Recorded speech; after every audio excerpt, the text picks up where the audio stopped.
अप्रैल 2025 को भारत को दंगों में धकेलने की कोशिश की जाए। दो संप्रदाय के बीच आप कह रहे हैं कि ऐसी संभावना होती हुई दिखाई दे रही है। जी हाँ, नेक्स्ट उत्तराधिकारी जो होंगे मोदी जी के, वो योगी जी होंगे।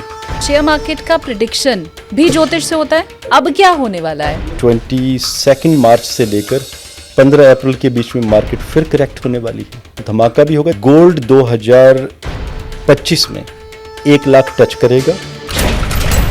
इस वर्ष राजा सूर्य होंगे और मंत्री भी सूर्य ही होंगे। राजाओं के परस्पर कितने बड़े बड़े युद्ध होने वाले हैं। ये जो रशिया यूक्रेन के मध्य जो युद्ध हुआ था, ये मैंने ऑलरेडी अगस्त 2021 में प्रेडिक्ट कर दिया था।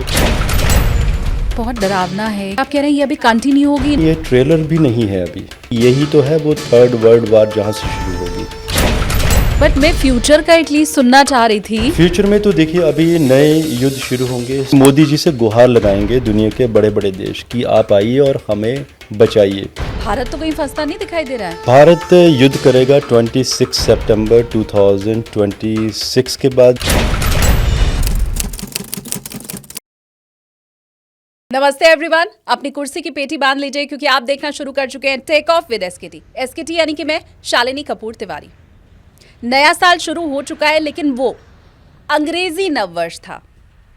हिंदी नववर्ष जिसे हम विक्रम संवत्सर कहते हैं, उसकी अभी शुरुआत होना बाकी है।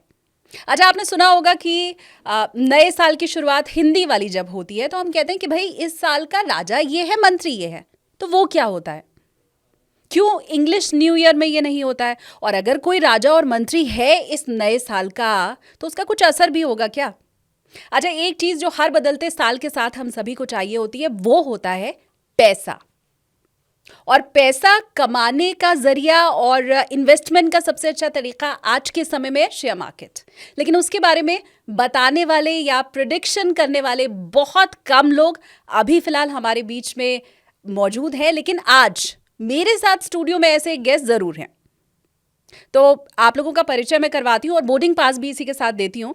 हमारे साथ सेलिब्रिटी एस्ट्रोलॉजर भी हैं, मेडिकल एस्ट्रोलॉजी के ऊपर भी उनकी पकड़ है, कॉर्पोरेट एस्ट्रोलॉजी की अगर मैं बात करूं, मतलब वो पैसा जिसको हम सभी चाहते हैं, तो उसके ऊपर भी अच्छी खासी नॉलेज उनके पास है। तो देर नहीं करते हैं, फटाफट से बोर्डिंग पास हम दे देते हैं। प्रशांत कपूर जी हमारे साथ मौजूद हैं। बहुत शुक्रिया आपका समय निकालने के लिए और स्वागत आपका। Thank you Shalini, and viewers के लिए वंदे मातरम। So Shalini, thanks for the invitation in your podcast. And आपने जो शुरुआत की नए ईयर से, और व्यूअर्स को भी मैं कहूँगा कि अंग्रेजी नए शुभ वर्ष की शुभकामनाएं, बिकॉज अंग्रेजी नव वर्ष शुभ शुरू हो चुका है। एंड विक्रमी संवत 2082 जो कि 29 मार्च 2025 को अराउंड दिन के 4 बजे शुरू होने वाला है, और लियो एसेंडेंट का चार्ट बनने वाला है। और आप सोचिए ना, लियो एसेंडेंट मतलब लग्नेश सूर्य, और उस समय ये जो वर्ष शुरू होने वाला है, क्योंकि जब 30 मार्च आएगी तो प्रतिपदा तिथि, और जो दिन होगा उस समय वो संडे, प्रतिपदा तिथि बेसिकली। जब बेसिकली विक्रमी संवत है क्या, ये जानना बहुत ज़रूरी है। जब सूर्य और चंद्रमा की डिग्री बेसिकली जब भी ये मीट करते हैं दोनों अमावस के समय, तो मीन राशि में जब एक समान डिग्री पर दोनों होते हैं, जब प्रतिपदा शुरू होती है तब विक्रमी संवत की शुरुआत होती है। तो जिसे चैत्र मास शुक्ल प्रतिपदा भी कहा जाता है। लेकिन जब सूर्य उदय होगा तब उसको प्रतिपदा अगले दिन से शुरू होगी, तो बेसिकली 30 मार्च से शुरू होगा। लेकिन जो एस्ट्रोनॉमिकल या एस्ट्रोलॉजिकल हमारे इवेंट्स हैं, जो कैलकुलेशन है, जो मंडेन के ऊपर हम भारत और विश्व के बारे में जो एनालिसिस करेंगे, उसका जो चार्ट बनेगा वो सायंकाल का बनेगा, दोपहर का अराउंड 2 से 4 बजे के बीच में, जब लियो एसेंडेंट आएगा उस समय। अच्छा, yes. मैं नहीं समझ पाई। एक बार आपने कहा कि सुबह 4 बजे से शुरू होगा। ये जब आपकी जब तिथि शुरू होगी, प्रतिपदा तिथि, वो नेक्स्ट डे से शुरू होगी। वो तो सूर्योदय के बाद, सूर्योदय के बाद। तो बेसिकली वर्ष उस दिन से माना जाएगा। लेकिन जब एस्ट्रोलॉजिकल गणना आपको करनी होगी तो ये उस समय करते हैं जब आप सूर्य और चंद्रमा समान डिग्री पर होते हैं। अच्छा, जो आपका इवेंट 29 मार्च को आएगा। ओके। तो उसी दिन बेसिकली आप, अगर हम नव वर्ष की बात करें, तो आई थिंक मैं भी 45 का होने वाला हूँ। मैंने अभी तक ऐसा इवेंट हार्डली मुझे कोई याद है ऐसा कभी रहा हो कि वर्ष का राजा भी एक हो और मंत्री भी एक हो। और सोचिए इस वर्ष राजा सूर्य होंगे और मंत्री भी सूर्य ही होंगे। और जब हम सूर्य की बात करते हैं तो एस्ट्रोलॉजिकली ये राजा मंत्री क्या होता है? राजा जिस दिन आपका चैत्र मास शुक्ल प्रतिपदा हाँ। संडे को आएगी, तो संडे मीन्स कि उस दिन जो रविवार आएगा, जो दिन होगा, उस दिन उस वर्ष के राजा की गणना होगी कि राजा कौन होगा उस वर्ष में। 2082 का जो विक्रमी संवत है। एंड जो मंत्री होगा, जब आपका सूर्य जब राशि परिवर्तन करेगा, किस दिन करेगा, तो राशि परिवर्तन भी संडे वाले दिन ही होने वाला है। अच्छा। तो उसको हम मंत्री काउंट करेंगे। आपने भी सुना होगा जैसे पिछले वर्ष राजा और मंत्री शनि और मंगल थे, हाँ। लेकिन इस वर्ष सूर्य आने वाले हैं। और सूर्य देखिए, सूर्य अथॉरिटी के लॉर्ड हैं। जब ज्योतिष की पढ़ाई भी लोग अक्सर करते हैं तो एक गुण बताए जाते हैं हर एक प्लैनेट के कि सूर्य के क्या काम होते हैं, चंद्रमा का क्या कार्य होता है। मरकरी से हम ट्रेड के बारे में विचार करते हैं, जुपिटर से हम विचार करते हैं पॉलिसी मेकिंग के बारे में, वीनस से लग्जरी के बारे में, शनि से इंफ्रास्ट्रक्चर के बारे में। लेकिन सूर्य क्या है? सूर्य इज अथॉरिटी, लीडरशिप, पावर, अहम, ईगो। सो सूर्य को उसके उस नज़र से देखा जाता है। एंड जब सूर्य खुद राजा बन के आ रहे हैं, आप सोचिए सूर्य की कठोरता तो सबको मालूम है। एंड सूर्य के डिसिप्लिन, बिकॉज ही स्टैटिक, जहाँ है वहीं है वो, उनके नियम नहीं बदलते हैं। और अगर कमांडर, मंत्री, और वो भी अगर सूर्य हो जाए तो आप सोचिए क्या होने वाला है उस वर्ष में, होगा क्या। राजाओं के परस्पर कितने बड़े बड़े युद्ध होने वाले हैं। राजाओं की ईगो कहाँ पर जाएगी। देखिए, जब मैं राजा कहूँ तो बेटर है कि व्यूअर्स जितने भी हैं वो किसी कंट्री का प्रेसिडेंट समझ लें उसको, या तो प्राइम मिनिस्टर से उसकी आप गणना करके चलें। लेकिन हम जब एपिक की बात जब हम क्लासिक्स की बात करेंगे तो हम राजा ही इंडिकेट करेंगे। तो सूर्य इस वर्ष राजा भी हैं, मंत्री भी हैं। तो जब राजा भी हैं, अब देखिए ना, आप खुद सोचिए, अगर किसी व्यक्ति के पास, अक्सर पाकिस्तान में ऐसा होता है, पाकिस्तान की कुंडली जो मेष लगन की है, तीसरे घर में मंगल बैठे हैं, अष्टम दृष्टि उसकी मंगल की 10th हाउस पर है। अब देखिए ना, पाकिस्तान में क्या होता है, अक्सर जब भी कोई सरकार बनती है, बहुत रेयर हुआ होगा कि कोई 5 वर्ष सरकार चली होगी, अदरवाइज आर्मी वहाँ पर कैप्चर कर लेती है। तो यही तो प्रभाव है। जब मान लीजिए अगर मंगल वहाँ पर इतना प्रभावी रहता है, और सोचिए अगर मंगल का प्रभाव भी सूर्य के पास चला जाए, अगर किसी एक व्यक्ति को ये कहा जाए किसी कंट्री में कि राजा भी आप ही हैं और सेनाओं के कमांडर भी आप हैं, आपको दोनों चीज़ें देखनी है। आपको जनता को भी देखना है, पब्लिक सेक्टर भी देखना है, हर एक व्यवस्था भी देखनी है, कानून व्यवस्था भी देखनी है, और कंट्री की कमांड भी अभी आपके पास है। तो आप सोचिए कि उस व्यक्ति के ऊपर प्रेशर कितना बड़ा होगा। और कई बार हम तो यही चाहते हैं ना कि पोर्टफोलियो बटा हुआ रहे। एक के पास ही सारा पोर्टफोलियो दे देंगे तो धांधली की भी संभावना ज्यादा रहती है और फिर काम का प्रेशर भी हो जाएगा। देखिए शालिनी, जब सूर्य के पास जब पावर आती है तो वहाँ पर धांधली की संभावना नहीं होती है, क्योंकि सूर्य का जो तेज है, बहुत बड़े बड़े लोगों को, बड़े बड़े योद्धाओं को सूर्य ने निस्तेज किया है। तो ये जो वर्ष होगा सूर्य का, ये कुछ ऐसा करने वाला है कि जो लोगों ने कभी इसके बारे में कभी सोचा भी ना हो सपने में कि ऐसा भी कुछ हो सकता है। क्योंकि 2025 अगर किसी को लगता है तो ये बहुत अच्छा नहीं जाने वाला है। देखिए, मिले जुले फल तो रहेंगे, लेकिन सूर्य का जो आक्रामक अच्छा नहीं जाने वाला है, मतलब इंडिविजुअल के लिए भी अच्छा नहीं जाने वाला है। इंडिविजुअल तो देखिए वो तो अलग गणना है। हाँ, मतलब डर गई, मुझे लगता है मेरे सारे व्यूअर्स भी नहीं, ऐसा नहीं है। देखिए, हम ये कंट्री के प्रोस्पेक्टिव में कंट्री एंड पूरे विश्व के लिए, जैसे मैं एक एग्जांपल देता हूँ आपको, क्योंकि सूर्य की भी मैंने गणना ऑलमोस्ट ले ली थी। सूर्य की नहीं बात करूँगा, शनि की गणना की थी मैंने कि जब शनि एंडिंग फेज पर होंगे मीन राशि पर, कुंभ राशि पर, अभी जैसे 29 मार्च को शनिदेव जी, संजोग है अजीब सा ये कि शनिदेव जी भी उस दिन मीन राशि में जाने वाले हैं। तो मैंने आज से कोई 11 माह पहले प्रेडिक्शन की थी कि कैलिफोर्निया में आगजनी की घटनाएं, एंड ऑलरेडी मैं प्रेडिक्शन एक दे चुका हूं हमारे चैनल एस्ट्रो कपूर में कि 11 अप्रैल 2025 को कैलिफोर्निया में पानी के सैलाब एंड पूरे विश्व में ये घटनाएं घटेंगी। इनफैक्ट 29 मार्च 2025 को भी ऐसे होने के योग बने, क्योंकि water elements are going to be activated.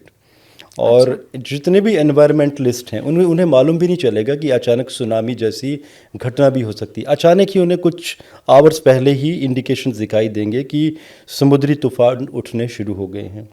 अच्छा, पहले से उसके बारे में हमें पता भी नहीं चल पाएगा, क्योंकि अमूमन तो हम यही सोचते हैं ना कि भाई कोई तूफान आएगा, कोई चक्रवात आएगा, तो हमें पहले से इंडिकेट तो अब कर ही दिया जाता है ना। हमारा साइंस, इतनी टेक्नोलॉजी तो तरक्की कर चुका है। देखिए, गवर्नमेंट्स चाहे भारत की हो, दुनिया की हो, बहुत बड़ा खर्चा करती हैं एनवायरमेंटलिस्ट के ऊपर, और इतने बड़े खर्चे होते हैं। लेकिन आज भी आप देखिए, कई बार जब ये कहते हैं कि आज दिन को बारिश होगी तो उसमें धूप निकल रही होती है। रही बात मंडेन एस्ट्रोलॉजी, जिसे हम मेदिनी ज्योतिष कहते हैं, देखिए हमारी इस डिवाइन साइंस के ऊपर तो गवर्नमेंट की कोई फंडिंग भी नहीं है। लेकिन मेरे जैसे आई थिंक कितने ही एस्ट्रोलॉजर अपनी अपनी गणना करते हैं, हिट एंड ट्रायल करते हैं, रिसर्च चलती रहती है। लेकिन कहीं ना कहीं हमें लगता है कि जो हमारी गणनाएं हैं काफ़ी सटीक रहती है। जैसे मैं कैलिफोर्निया की बात करूं, अब देखिए कैलिफोर्निया में जो तबाही मची है, आप अगर हमारे चैनल में जाएंगे तो आपको वीडियो देखेगा, मैंने 11 माह पहले डाल दिया था। अभी भी ट्रोल हो रहा है वो वीडियो काफ़ी ज़्यादा, कि मैंने पहले प्रिडिक्ट कर दिया था ये हो गया। अभी जो भूकंप आए हैं अभी 24 दिसंबर से लेकर 7 जनवरी के बीच में, तो इनके बारे में भी मैंने गणना कर दी थी। तो और कौन कौन सी बड़ी भविष्यवाणी आपकी थी जो आप पहले कर चुके हैं? टर्की के में जो भूकंप आया था इसकी भविष्यवाणी मैंने कर दी थी। आपका जो ये बांध टूटा था उत्तराखंड में, आपको याद होगा 7 February 2021 की बात है, जिसकी मैंने प्रेडिक्शन दे दी थी 24 दिसंबर 2020 को। उस समय षष्ठग्रही योग बना था, और आपने जगह के साथ प्रेडिक्ट किया था? मैंने ये कहा था कि उत्तर भारत में बांध टूटेगा, और इसका मैंने आधार भी लिया था। एक पुणे में जगह है खड़क बासला, सो वहाँ पर बांध टूटा था 1962 के आसपास। तो वहाँ पर 1000 से लोग ज़्यादा मारे गए थे उस समय। तो सिमिलर कॉम्बिनेशन आ रहे थे, लेकिन उस समय पश्चिम दिशा में थे, इस बार आ रहे थे उत्तर दिशा में। तो मैंने उस समय वीडियो दिया था कि उत्तर दिशा में बांध टूटेगा। मैंने कोई नाम नहीं लिया था, लेकिन मैंने टाइम बताया था कि 7 February से लेकर 11 February के बीच में कोई बहुत बड़े बांध टूटने के योग बने हैं। तो आप देखिए ना, ज्योतिष में चीज़ें और ये सब आपके YouTube चैनल पर अवेलेबल है, कोई चाहे तो चेक कर सकता है? यस, कोई भी चाहे तो एस्ट्रो कपूर चैनल में जाकर, बल्कि 24 दिसंबर 2020 का वीडियो, 20 का वीडियो दिया हुआ है मैंने, क्योंकि वो वीडियो का आधार भी था। बिकॉज मुझे याद है अब 24 या 25 दिसंबर 2020 को शनि और गुरु 800 वर्षों के बाद सेम लैटिट्यूड एंड लॉन्गिट्यूड पे थे। तो उस समय टॉर्नेडोज भी उठे थे। मैंने स्पेसशिप के बारे में भी मैंने गणनाएं दी थी कि स्पेसशिप बहुत सारे, जिसे हम उड़न तश्तरी कहते हैं, ऐसी मूवमेंट पृथ्वी पर होगी। और एग्जैक्टली 26-27 तारीख की बात है, ऐसी घटनाएं कई लोगों ने वीडियो शूट किए थे, और ऐसे इवेंट्स इस वर्ष भी होने वाले हैं। आई थिंक हम सूर्य की बात कर रहे थे और हम शनि की तरफ चले गए हैं। राइट, जी हाँ। तो ये सब ऐसी बहुत सारी प्रेडिक्शंस मैं पहले भी दे चुका हूँ। रही बात भूकंप की बात करूँ, मैं तो आज तक मैंने जब भी भूकंप की बात की है कि किस दिन किस समय, जैसे मुझे आज भी याद है, मैंने 21 जून 2020 की बात है, इस दिन के बारे में मैंने बताया था कि मिज़ोरम में दिन को भूकंप आएगा 102 बजे। एग्जैक्टली आप टाइम चेक कर लीजिएगा, मेरा वीडियो भी एंड आप ऑनलाइन डाटा, कोई भी न्यूज़ चैनल, आप तो जर्नलिस्ट हैं, आप मैच कर लीजिएगा। 1:30 बजे दिन को भूकंप आया था। मैंने कहा था कि जान माल की हानि भी होगी, और हुआ था, क्रैक्स आ गए थे। पर हम अगर ये नए संवत्सर की बात करें 2082 संवत, जिसको हम अगर बात करें तो 29 मार्च 2025 से लेकर अराउंड 20 मार्च 2026 तक ये जो घटनाएं घटने वाली हैं, विश्व में अभी नए नए युद्ध के मोर्चे खुलेंगे। ये जो रशिया यूक्रेन के मध्य जो युद्ध हुआ था, जो 24 February 2022 को शुरुआत हुई थी, ये मैंने ऑलरेडी अगस्त 2021 में प्रिडिक्ट कर दिया था कि, और मैंने वो सप्ताह, वीक और फैब का ये जो टाइमिंग है, 2-3 दिन का ड्यूरेशन, मुझे मालूम है कई लोगों ने बहुत कहा भी तो उस समय कि ऐसे कैसे हो सकता है कि हम किसी युद्ध के बारे में प्रेडिक्ट कर दें और हो भी जाए। जब हुआ तब लोगों ने उस वीडियो को देखना शुरू किया। अगेन ये सारे वीडियो शालिनी मेरे चैनल पर अवेलेबल हैं। और लेकिन ये मुझे लगता है बहुत डरावना है, क्योंकि ऑलरेडी हमने इतनी वॉर देख ली है वर्ल्ड में, और आप कह रहे हैं ये अभी कंटिन्यू होगी, इनफैक्ट नए मोर्चे खुलेंगे, आप कह रहे हैं? शालिनी ये ट्रेलर भी नहीं है अभी, this is not even a trailer. क्योंकि जब ये यूक्रेन रशिया की वार हुई थी स्टार्ट, हाँ। तो मैंने कहा था ये बहुत लंबी चलेगी अभी ये। और मैंने तब ये भी कहा था कि यही तो है वो थर्ड वर्ल्ड वार जहाँ से शुरू होगी, क्योंकि मोर्चा थर्ड वर्ल्ड वार का शुरू हो चुका है। अगर आप first and second world war भी अगर आप देखेंगे तो ऐसे ही तो शुरुआत हुई थी। ऐसा तो था नहीं कि किसी ने कह दिया हो कि चलो भी आज से हम फर्स्ट वर्ल्ड वार शुरू कर रहे हैं। सेकंड वर्ल्ड वार भी जब शुरू हो गई थी तो सेकंड ईयर में पता चला था, थर्ड ईयर में एग्जैक्टली, कि जी हाँ ये सेकंड वर्ल्ड वार शुरू हो चुकी है। तो मतलब हम हल्के में ना लें No. रशिया यूक्रेन वॉर को, फिर हमने इधर इजराइल में देखा, मिडिल ईस्ट में हम देख रहे हैं बहुत टेंशन है, ये और बढ़ने वाला है आप बोल रहे हैं? ये तो अभी again it's not even a trailer rush, बल्कि अगर आप इसराइल के बारे में भी कहें, ईरान एट्सेट्रा, जो भी अभी हमास के बीच में हुआ है, it was already predicted by me in my channel already. So ये मैं ये तो नहीं कहूँगा तारीख, बट मैंने ऑलरेडी माह बता दिया था कि इस माह में इसराइल के ऊपर अटैक बट मैं होगा। फ्यूचर का एटलीस्ट सुनना चाह रही थी। फ्यूचर में तो देखिए अभी नए युद्ध शुरू होंगे साउथ चाइना सी, क्योंकि मीन राशि में अभी षष्ठग्रही योग बनेगा 29 मार्च को रात को 9:45 पर तुला लगन उस समय बन रहा होगा। तो उस समय अगर हम साउथ चाइना की बात करें तो साउथ चाइना सी युद्ध का मोर्चा बनेगा 2025 में। वहाँ से बहुत बड़े बड़े युद्धों की शुरुआत होगी। वियतनाम के साथ भी कोई ना कोई कन्फ्लिक्ट होगी, हांगकांग के ऊपर भी, क्योंकि इस समय ऐसा होगा। देखिए ऐसा नहीं कि चाइना को आप कमज़ोर समझेंगे, क्योंकि चाइना की कुंडली में ऑलरेडी योग बना है, षष्ठेश फोर्थ हाउस के साथ कनेक्ट कर चुका है कहीं ना कहीं चाइना की कुंडली में। तो this is a clear indication कि चाइना का विघटन करवाने की कोशिशें की जाएगी यूएस के द्वारा, और चाइना को ये मालूम है। और देखिए जब चाइना को मालूम है कि ऐसा कुछ होने वाला है, तो कहीं ना कहीं चाइना भी कहीं ना कहीं इन चीज़ों का ध्यान भटकाकर कहीं और कन्वर्ट करवाने की कोशिश करेगा। तो साउथ चाइना सी में कुछ बड़ा होने वाला है। चाइना और रशिया के द्वारा इस वर्ष बड़े बड़े साइबर अटैक होंगे, ताकि जब इस तरह की कोशिशें की जाएं तो ध्यान कहीं और बटा दिया जाए। देखिए आप जर्नलिस्ट हैं, आपको मालूम है कि जब कभी कोई मुद्दा उठ रहा होता है या किसानों का देश में हमारे, तो अगर उस मुद्दे को डाउन करना है तो उससे एक बड़ी न्यूज़ तैयार करनी पड़ती है। हाँ। और पॉलिटिशियंस को पता होता है कि अभी कौन सी बड़ी न्यूज़ जब तैयार करेंगे तो वो मुद्दे छोटे पड़ जाएंगे। तो आप देखिएगा चाइना और रशिया बहुत एक्टिव रहेंगे इस वर्ष, और छोटे छोटे देशों के बीच में भी युद्धों की शुरुआत होगी।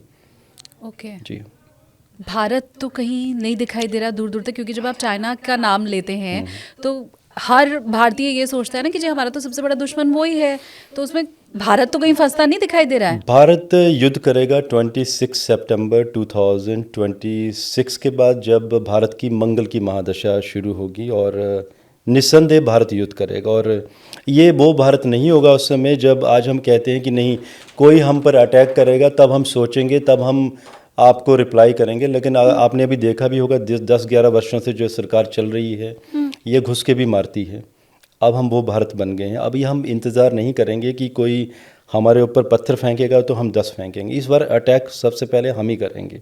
आप देखिएगा क्या ये होने बहुत वाला बड़ा प्रेडिक्शन है। यस 26 सितंबर, इनफैक्ट आप डेट के साथ बता रहे हैं आप देखते कि चले जाइए। 26 सितंबर 2026 के बाद युद्ध होगा भारत को और इंडिया अटैक करेगा, यस भारत क्योंकि हमारी तो शांति की हमेशा से नीति रही है। कब तक शांति बनाए रखेंगे? क्यों दुनिया हमें हल्के में लेना चाहती है कि जब तक हमें कोई पत्थर ना मारे तब तक हम जवाब हम उसके बाद देंगे।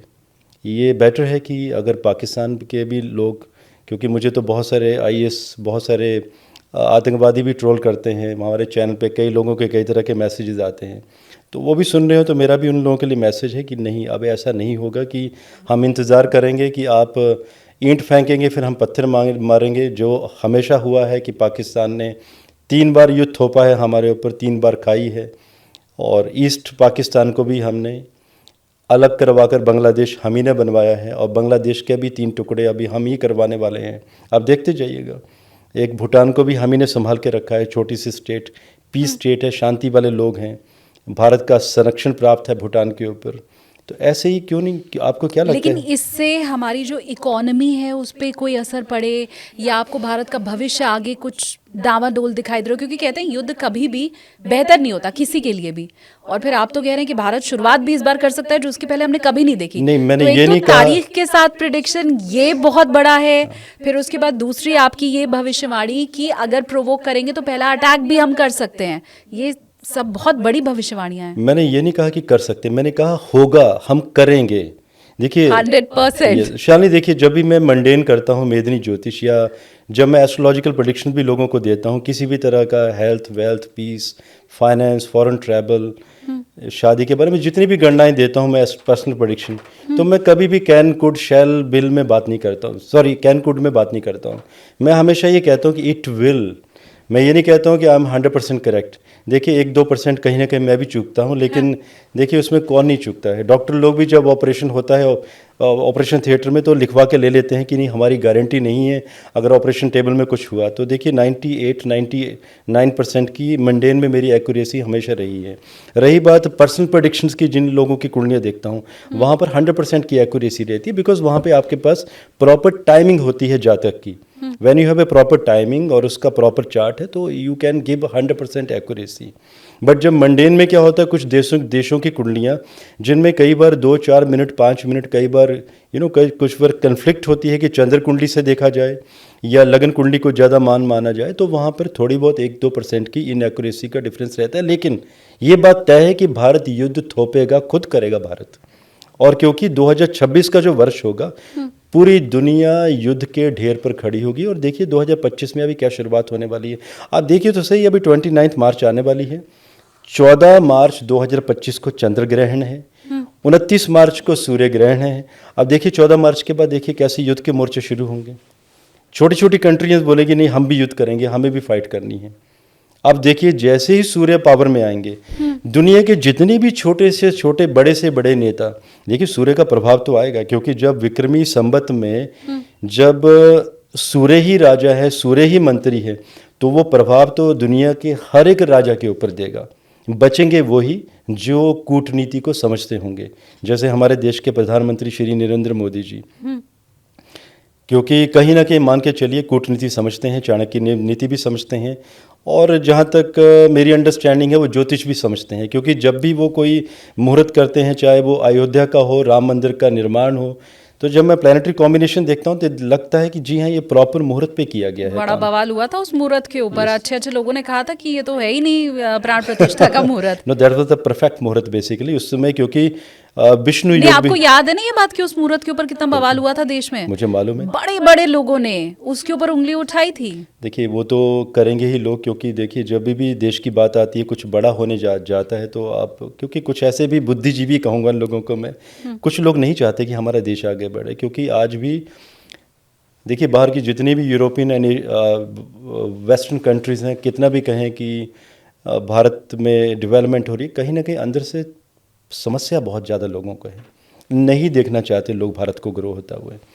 आज पूरी दुनिया में रिसेशन शुरू हो चुका है, और इसकी प्रेडिक्शन मैंने लास्ट 1.5 वर्ष पहले दी थी कि जैसे ही दिसंबर 2024 शुरू होगा, दुनिया, भारतीय लोग जितने भी दुनिया में बसे हुए हैं भारत में पलायन करना शुरू कर देंगे।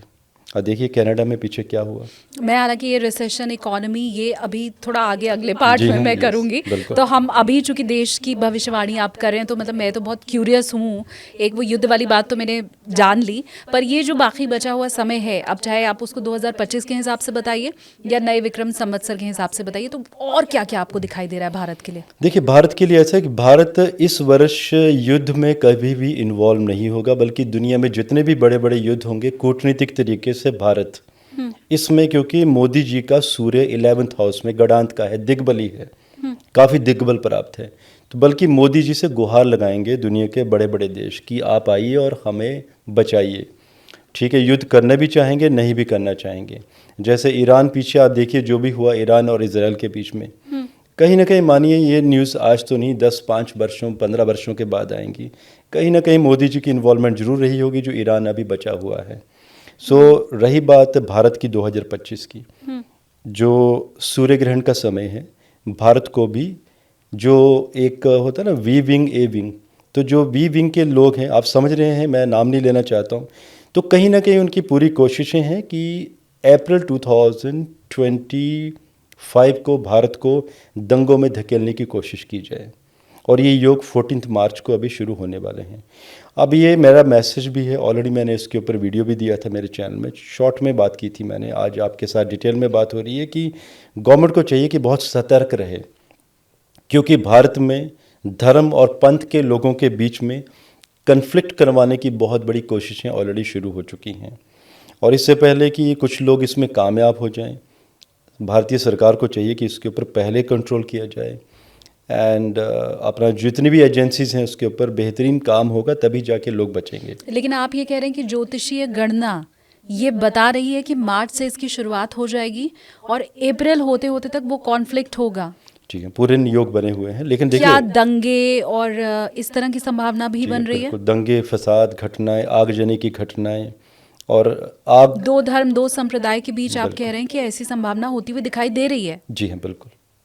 और देखिए मेदिनी में टेंशन वाली मेदिनी में इसका उपचार यही होता है कि सरकारें पहले ही अलर्ट हो जाएं एंड पहले ही जितने भी लोग हैं उनके ऊपर शिकंजा कस लें। इनफैक्ट सूर्य का वर्ष आपने देखा होगा, अभी भी कई किसानों की भी बात करूं, अभी देखिए रियल किसान भी हैं, कुछ ऐसे भी हैं जिन्होंने बॉर्डर्स का घेराव भी किया है, फंडिंग भी हो रही है, दोनों तरीके की चीज़ें हैं। इस वर्ष भारतीय सरकार नहीं सुनेगी 29 मार्च के बाद। इस बार जो भी कोई गलत काम करेगा, आई शुड से कि उनका पक्का इलाज किया जाएगा इस वर्ष, क्योंकि मंगल इस वर्ष 11th हाउस में जा रहा है और उसकी छठी दृष्टि है, उसकी अष्टम दृष्टि है छठे घर के ऊपर। छठा घर अगर हम मंडेन में कहें तो उसे close encounter, close head shot, close body shot, इसके साथ हम गणना करते हैं। क्योंकि जब भी कोई एक्सीडेंट होता है, इंजरी होती है, बड़े युद्ध होते हैं, बड़े एक्सीडेंट होते हैं, तो मंगल के साथ ही गणना होती है। मंगल कितने डिग्री का है उस हिसाब से आप गणना करते हैं कि क्या क्लोज रेंज में शॉट होगा या लॉन्ग रेंज में शॉट होगा। आई थिंक इतना ही बोला जाए तो बेटर है, बैलेंस तरीके से। बाकी पब्लिक समझदार है, तो ऐसी घटनाएं आपको सुनने को मिलेंगी। लेकिन आप कह रहे हैं कि कोई किसी भी तरह के आंदोलनकारी अगर हैं या कोई गलत काम करे तो फिर सरकार उसकी नहीं सुनने वाली। 2025 में इतनी जबरदस्त सख्ती होने वाली है भारत में जो कभी किसी ने सोचा भी नहीं होगा। अगर कोई धरने पर बैठने की कोशिश कर रहा है, सड़कों पर बैठने की कोशिश कर रहा है, अपनी बात मनवाने की कोशिश कर रहा है, तो सरकार सख्ती से निपटेगी उससे। एग्जैक्टली आप याद कीजिए, मुझे आज भी घटना याद नहीं है, चाइना में कहीं तो हुआ था, 1967 की बात है, मुझे याद नहीं आ रहा है किस सिटी में हुआ था। चाइना में जब चाइना गवर्नमेंट में 10,000 स्टूडेंट्स के साथ आपको मालूम होगा क्या हुआ था, जान खो दी थी उन बच्चों ने अपनी, जब वो धरने पर निकले थे। तो इस वर्ष भी कुछ ऐसा ही होने वाला है कि जब लोग गलत तरीके से धरने पर निकलेंगे, बिना किसी परमिशन के गलत तोड़फोड़ करेंगे, बिना परमिशन के गलत कार्यों को अंजाम देंगे, सरकार इस बार इतनी सख्ती से पेश आएगी कि इस तरह की भी न्यूज़ आएगी मीडिया के द्वारा कि ये जो सरकार है ये साम्यवादी सरकार हो गई है, लोकतंत्र रहा ही नहीं है, नहीं सुनेगी, तानाशाही ये देखने को मिलेगी आपको भारत में। तो और जितने भी गद्दार हैं, बहुत सारे जयचंद भी हैं, और उनके लिए एक मैसेज भी है आपके पॉडकास्ट के माध्यम से कि सुधर जाएं और बिलों में ना छुपें, क्योंकि बिलों से ढूंढ लिया जाएगा उनको। तो सरकार के द्वारा हमें हर तरफ सख्ती दिखाई देगी, और ये इसलिए क्योंकि सूर्य राजा है और सूर्य मंत्री है और प्रधानमंत्री श्री नरेंद्र मोदी जी का सूर्य दिग्बली है। तो जब इतने तीनों कॉम्बिनेशन हैं और साथ में जो सूर्य बुध आदित्य योग बना है 11th हाउस में, और राजयोग कारक चंद्र मंगल लगन में बैठे हैं, शत्रुहंता योग बना है, तो देखिए जब ऐसे व्यक्ति के बारे में जितना आप कटाक्ष करेंगे, जितना भला बुरा कहेंगे, वो उतनी ही ज़्यादा पावर में आएगा। अच्छा, यस। तो जितनी आलोचना सरकार की जाएगी या मोदी जी की जाएगी, वो उतने ही पावर में आते चले जाएंगे। शालिनी आप देख लीजिए ना, 10-11 वर्षों से पहले से देख लीजिए, जब वो गुजरात में चीफ मिनिस्टर थे, जितना विरोध हुआ, जितने गलत केसेस, ऐसे कमेंट में लोग आपको अब कहना शुरू करने वाले हैं कि ये बीजेपी सपोर्टर हैं, ये मोदी जी के भक्त हैं, लोग बोलेंगे ऐसा, मुझे पूरा दिखाई दे रहा है। देखिए जब मैंने प्रेडिक्शन दी थी कर्नाटक के बारे में कि कर्नाटक में कांग्रेस की गवर्नमेंट आएगी, तो लोगों ने कहा था कि मैंने राहुल गांधी से पैसे लिए हैं। जब मैंने 2 बार प्रेडिक्शन दी थी कि दिल्ली में केजरीवाल सरकार बनाएगा, तो लोगों ने कहा था कि मैं केजरीवाल से भी पैसे लेता हूँ। जब मैंने अभी पीछे कहा कि महाराष्ट्र में बीजेपी की गवर्नमेंट बनेगी, और मैंने स्ट्रिक्टली डिक्लेयर कर दिया था कि फडणवीस सीएम बनेंगे, तो ये कहा गया था कि मैं बीजेपी का एस्ट्रोलॉजर हूँ। अब देखिए मैं लोगों के मुंह बंद नहीं करवा सकता, क्योंकि मेरा काम है प्रेडिक्शन करना, और मैं देखिए कोई ज्योतिषी कभी किसी पार्टी का नहीं हो सकता। वो मेरी राय है कि मुझे वोट किसको देनी है, वो तो आप सीक्रेट तरीके से देते हैं, लेकिन मैं गणना करता हूँ, जब जहाँ होना होता है मैं उस तरीके से कहता हूँ। रही बात एस्ट्रोलॉजर से पहले, तो देखिए मैं भारतीय नागरिक हूँ, और एक रिस्पॉन्सिबिलिटी भी होती है कि क्या बोलना है, कितना बोलना है, सोच के बोलना है। और देखिए, जब हम बात करते हैं प्रधानमंत्री की, तो कोई भी पार्टी का सदस्य है, किसी भी पार्टी का प्रधानमंत्री वो सबके हैं। सो आई नो कि लोग बहुत कुछ कहेंगे मेरे बारे में, और कुछ कर नहीं सकते, वो कहने जो कहेंगे वो कहने देते हैं उनको। लेकिन ये मुझे बहुत शॉकिंग ये सारी भविष्यवाणियां लगी, चाहे ये कि 2026 में 26 सितंबर के बाद युद्ध हो सकता है भारत का, ऑब्वियसली युद्ध होगा, सकता नहीं है, युद्ध 100% युद्ध करेगा। लास्ट टाइम भी आपने ये करेक्ट किया था कि मैं जब बात करता हूँ, हाँ, ये भी बहुत शॉकिंग प्रेडिक्शन है। देश में दो धर्मों या संप्रदायों के बीच लड़ाई हो सकती है, ये भी बहुत शॉकिंग है, क्योंकि ये तो आपने 2025 के लिए ही बोला है। अब देखिए ना, एनआरसी, ये सारी चीज़ें आप देखिएगा, अभी मार्च के बाद क्या होना शुरू होगा। ये मुद्दा फिर से गरमाएगा। 100% जितने भी बीजेपी के राज्य हैं वहाँ पर एनआरसी इम्प्लीमेंटेशन असम की तरह अभी शुरू हो जाएगा। अब ये मुद्दे धीरे धीरे उठने शुरू होंगे। जब ये चीज़ें होंगी तो डेफिनेटली कई लोगों को तकलीफ भी होगी, कन्फ्लिक्ट भी बनाने की कोशिश की जाएगी। तो ये मुद्दे अभी ये गर्माहट में रहेंगे, मुद्दे दबेंगे नहीं, लेकिन सरकार इस पर सुनेगी नहीं। जिन लोगों को ये लगता है कि हम थोड़ा सा भी कुछ करेंगे, या टुकड़े टुकड़े गैंग को लगता है कि देश के टुकड़े करवा देंगे, या बाहर से कोई फंडिंग हो जाएगी, या हम कुछ भी कह देंगे, नहीं, इस बार बिल्कुल भी नहीं सुनेगी सरकार। इस बार चाहे पूरी दुनिया का मानवाधिकार पूरा उठ के भारत में ही क्यों ना बैठ जाए, उनके सामने भी सरकार इस बार एक्शन लेगी। यही तो है सूर्य की कठोरता। सूर्य जब दंड देने पर आते हैं तो वो नहीं सुनते किसी के। आप देखिए ना, सूर्य का तेज कितना होता है, कितनी गर्माहट है सूर्य में, कितनी आग है सूर्य में। क्योंकि मंगल का काम तो है कमांड करना, लेकिन सूर्य तो वैसे ही गर्म है, और सूर्य को भी मंगल का कार्य दे दिया जाए। क्योंकि देखिए, जब भी बात होती है कमांडर की, तो कमांडर उसी को बनाया जाता है जिसमें मंगल जैसे गुण हो, करेजियस हो, साहस हो।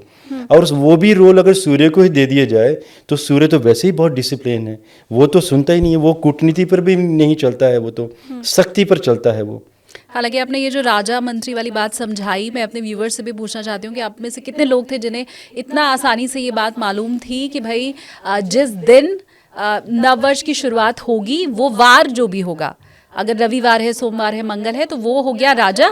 और जिस दिन सूर्य राशि परिवर्तन करेगा, वो दिन जो रहेगा वो हो गया मंत्री। क्या आपको ये बात मालूम थी? आप प्लीज कमेंट करके मुझे बताइए, क्योंकि मुझे लगता है आज के पहले तक हम पंचांग के ऊपर या पंडितों के ऊपर आश्रित रहते थे बताने के लिए कि जी गुरु जी आप बताएं कि क्या कौन राजा है, कौन मंत्री है। तो ये तो बहुत ईजी सी चीज़ है, मुझे लगता है, जो हमें से हर किसी को पता चल गई। अच्छा, चूंकि आपकी इतनी प्रेडिक्शन पहले सही हो चुकी है, तो बहुत ज़्यादा डाउट हम कर पाए ऐसा भी दिल नहीं कहता है। लेकिन ये देश की बात हुई, क्या हम अगर बड़ी पर्सनालिटीज़ की बात करें, मैं मोदी जी की बात करूं, हम योगी आदित्यनाथ की बात करें, या और भी अलग अलग फील्ड की पर्सनालिटीज़, तो उन्हें लेके भी कोई प्रेडिक्शन है आपका?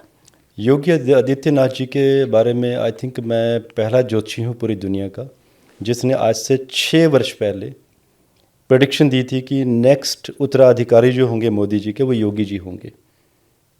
अच्छा जी हाँ, ये बहुत से लोग चाहते भी हैं, तो उनके दिल वाली बात ही आप फिलहाल कर रहे हैं। अब देखिए, ये तो नहीं पता लोग क्या चाहते हैं। देखिए हाँ। मैं तो एक्चुअली मैंने कम से कम अराउंड 18 कुंडलियों के ऊपर अध्ययन किया था, जिसमें कि अच्छे अच्छे लीडर्स के मैंने चार्ट उठाए थे और देखा था कि कौन सी वो प्रोबेबिलिटीज़ पॉसिबिलिटीज़ बन रही हैं, कौन सत्ता संभालेगा आने वाले टाइम में। तो योगी जी के 100% आसार हैं आने वाले समय में। He is going to be the next prime minister of India. और रही बात भारत की 2031 की बात, तो वो भी मैंने प्रेडिक्शन दी थी आज से 6 वर्ष पहले कि 2031 में हम लोग सुपर पावर होंगे। आज यूएस क्या कहता है कि वो सुपर पावर है, आज से नहीं, जमाने से कह रहा है। जब 2031 आएगा तो जब भी यूएस को कोई बड़े डिसीजन लेने होंगे नहीं ले पाएगा, उसे भारत की सपोर्ट लेनी पड़ेगी। बिना भारत और बिना भारतीयता के और बिना भारतीयों के नहीं, ये मामला पलट गया। मैं वापस योगी जी के ऊपर अब आने वाली हूँ। वो आपने बहुत शॉर्ट में कह के निपटा दिया। आप ये कह रहे हैं 100%, आपने उसमें 99.9% नहीं कहा, 100% देश के अगले प्रधानमंत्री आप योगी आदित्यनाथ को देख रहे हैं। बिल्कुल। ये मैं इसलिए भी पूछ रही हूँ क्योंकि हाल ही में मेरी एक और ज्योतिषी से बात हुई थी, तो उन्होंने ये कहा था कि मोदी जी ये टर्म तो नहीं कंप्लीट कर पाएंगे अपना। तो मैंने कहा भाई वो नहीं कंप्लीट कर पाएंगे तो फिर हर कोई ये जानना चाहता है कि कौन कर पाएगा, और अगला नाम सबके दिमाग में जो आता है वो योगी आदित्यनाथ का आता है। तो उन्होंने कहा नहीं वो तो नहीं बनेंगे प्रधानमंत्री, पर आप 100% एक्यूरेसी के साथ कह रहे हैं। देखिए, मैंने 6 वर्ष पहले प्रेडिक्शन की थी और शालिनी मुझे बहुत भरोसा है मेरी मंडेन एस्ट्रोलॉजिकल प्रेडिक्शंस के ऊपर, क्योंकि योगी जी की डेट ऑफ बर्थ के बारे में उनकी डेट ऑफ बर्थ निकालने के पीछे जो मेरी तपस्या लगी है वो मैं बता नहीं सकता आपको कि किस तरह से मैंने कहाँ पब्लिक से प्लेटफॉर्म में नहीं है गड़बड़ उनकी नहीं date है। of birth? मेरे एस्ट्रो कपूर चैनल पर भी है, उनके ऊपर वीडियो दिया है, प्रॉपर कुंडली लगाई है। आई थिंक 10:39 या 12:39 का टाइम है उनका। और अभी इस समय शुक्र की महादशा भी स्टार्ट होने वाली है उनकी, तो ये कहीं ना कहीं उन्हें यूपी से हटाकर सेंटर में मूव करवाएगी, तो आगे चेंज दिखाई दे रहा है। अब देखिए ये भी मैं व्यूवर्स से 1 मिनट ज़रा बात कर लूँ कि आप में से कितने ऐसे लोग हैं जो योगी आदित्यनाथ को प्रधानमंत्री की कुर्सी पर देखना चाहते हैं, क्योंकि मैंने जितना जर्नलिस्ट होने के नाते भापा है, एक बहुत बड़ी जनता है जो प्रधानमंत्री के तौर पर उन्हें देखना चाहती है, और वही बात अभी आपको हमारे पॉडकास्ट में सुनने को भी मिली है। तो क्या आप ये चाहते हैं कि ये भविष्यवाणी सही हो और उन्हें आप प्रधानमंत्री पद पर अगर देखना चाहते हैं तो प्लीज़ आप कॉमेंट कीजिए और मुझे बताइए। हाँ, एक्चुअली शालिनी बहुत सारे पैरामीटर्स होते हैं जब मंडेन पे हम प्रेडिक्शन करते हैं, बिकॉज रावण ने इतनी बड़ी रिसर्च की थी मंडेन के ऊपर, क्योंकि रावण का ही डाटा बहुत सारे लोगों ने चुराया था, बहुत सारे ऋषियों ने, ज्योतिर्विदों ने। तो रावण ने एक बड़ी खास बात की थी कि जब भी आपका देश बदल रहा हो, काल पात्र, तो आप अपनी प्रेडिक्शंस के ऊपर ज़रूर ध्यान दीजिए। ये नहीं कि क्लासिक्स में कोई पैरामीटर्स हैं आप उन्हीं के ऊपर फोकस करें और आप अपनी प्रेडिक्शन देकर चल दें, जी नहीं। तो मैं जब भी कोई प्रेडिक्शन आज भी देता हूँ मंडेन की, इनफैक्ट जब मैं स्टॉक मार्केट की भी प्रेडिक्शन देता हूँ, क्योंकि रावण देखिए ना, ऐसे ज्योतिर्विद रहे हैं रावण कि जिनके पास धन की कोई कमी नहीं थी, न शस्त्रों की, न शास्त्रों की, न ताकत की, ठीक है। एक महाज्ञानी महाताकतवर इंसान, ठीक है, 16 कला संपूर्ण। तो जब भी रावण की जब मैं बात करता हूँ तो थोड़ा सा आई नो कि रावण को किस तरह से लोग जानते हैं, लेकिन रावण को इस तरह से नहीं जानते कि वो कितने बड़े ज्ञानी थे। तो ये कहना चाहता हूँ कि जब भी मैंने योगी जी के बारे में प्रेडिक्शन की थी तो मैंने ये रावण के जो पैरामीटर थे, देश काल पात्र, उन्हें भी अप्लाई किया था। बिकॉज जब हम देख रहे हैं जैसे इस वर्ष कौन सा राजा मंत्री होगा, नेक्स्ट ईयर क्या होगा, उससे नेक्स्ट ईयर क्या होगा, सतयुग की क्या कोई अंतरदशा, प्रत्यंतर दशा, सूक्ष्म दशा, छोटी छोटी ऐसी बहुत सारी दशाएं आती हैं। तो जो अभी लहर चल रही है आगे, जो चेंजेस आने वाले हैं, ये कहीं ना कहीं सतयुग की एक छोटी सी लहर आने वाली है, सूक्ष्म अंतर। कलयुग तो बहुत लंबा चलेगा, तो जब आने वाली है तो कोई ऐसा व्यक्ति विशेष चाहिए जो उस तरह की लहर को मूव दे सके। तो जब आप योगी जी की छवि देखते हैं तो कहीं ना कहीं दिखाई तो देता होगा सबको कि कहीं ना कहीं वो जिस तरह से वो अध्यात्म को समझते हैं, एक योगी भी हैं लेकिन मंगल बहुत स्ट्रांग है उनका। अच्छा, ही इज़ ए कमांडर। तो वो कहते हैं ना, जैसे परशुराम जी के बारे में आप समझते हैं, परशुराम जी एक जिन्हें चिरंजीवी भी आज मानते हैं, अवतार भी थे, लेकिन आप सोचिए उनका मंगल कितना पावरफुल था। तो ऐसे ही कहीं ना कहीं क्रोध भी बड़ा पावरफुल था उनका। यस। हाँ। तो ऐसे ही कहीं ना कहीं योगी जी की भी छवि दिखाई देती है जब हम देश काल पात्र को जब कनेक्ट करते हैं, तीनों चीज़ों को जोड़ते हैं। ठीक है, तो ये तो योगी आदित्यनाथ का जो भविष्यवाणी या प्रेडिक्शन है वो हो गया। इसके अलावा आप किसी का करना चाहेंगे या आप बोलिए तो मैं नाम ले सकती हूँ? मोदी जी का तो एनीवेज मैं जानना चाहती हूँ। आप नाम लीजिए अगर कुछ पूछना चाहते हैं। मोदी जी का आपको कैसा ये टर्म दिखाई दे रहा है और आगे आप कैसे देख रहे हैं उनको पॉलिटिक्स में? देखिए, मोदी जी ने ये कहा था कि इनकी पार्टी में एक रूल बनाया था मोदी जी ने कि जब भी कोई 75 की एज पूरी कर लेगा तो वो बड़े पदों पर नहीं रह सकता है। हाँ। लेकिन जो सितंबर में अभी मोदी जी का बर्थडे आना भी वाला है 2025 में, लेकिन मुझे ऐसा दिखाई नहीं देता है। ये दिखाई देता है कि जो भी उनके सबॉर्डिनेट हैं ये इनको पुश करेंगे कंटिन्यू करने की। देखिए, रूल्स बनते हैं तोड़ने के लिए, तो जब देश को ज़रूरत होगी, और ये मैं प्रेडिक्शन भी कर चुका हूँ कि योगी जी बनेंगे, लेकिन मोदी जी अभी कुछ टाइम के लिए और कंटिन्यू करते हुए दिखाई दे रहे हैं। ये टर्म लेकिन आपको लग रहा है कि उनका पूरा कंप्लीट होगा अच्छे से? ये कंप्लीट टर्म होता हुआ नहीं दिखाई दे रहा है, बिकॉज 2027 में कुछ ऐसे कॉम्बिनेशन बनते हुए दिखाई दे रहे हैं जिसमें कि जैसे सरकार ने कहा भी था, अगेन आई मेंशन कि प्रोबेबिलिटीज़ एंड पॉसिबिलिटीज़ मंडेन में जोड़नी पड़ती हैं। तो ये दिखाई दे रहा है कि 2027 में पूरे देश में फिर से इलेक्शंस ना करवाए जाएं।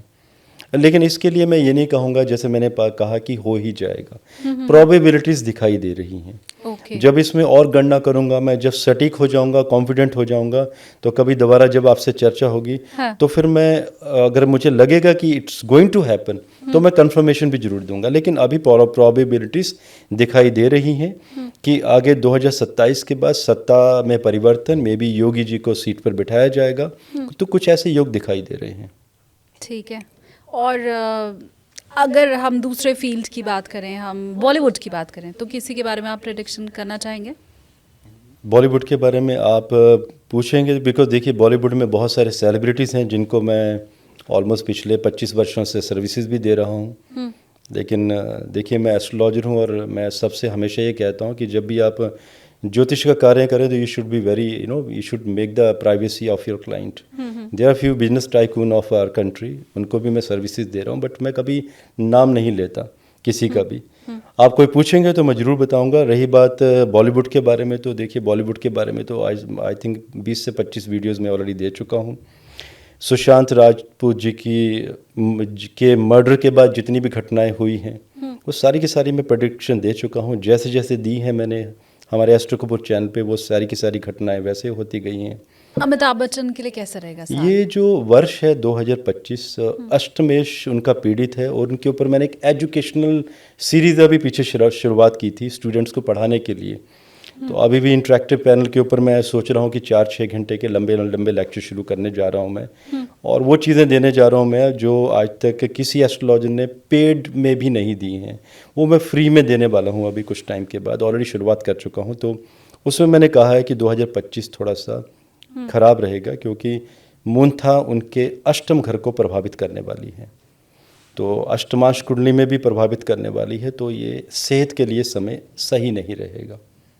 विराट कोहली का अगर आप बता पाएं, उनका बल्ला चलेगा या नहीं चलेगा, रन बनेगा? रिटायरमेंट की भी बात हो रही है उनके। नहीं, विराट कोहली के बारे में मैंने कुछ भी स्टडी नहीं किया है। ओके। जी नहीं। कोई ऐसी सेलिब्रिटी, अदरवाइज हम अगले फील्ड में जाएं। धोनी जी के बारे में मैंने एक प्रेडिक्शन की थी, बिकॉज कहीं ना कहीं आज भी अगर क्रिकेट में अगर लगता है कोई किंग है तो धोनी जी किंग नज़र आते हैं। He is a strong leader.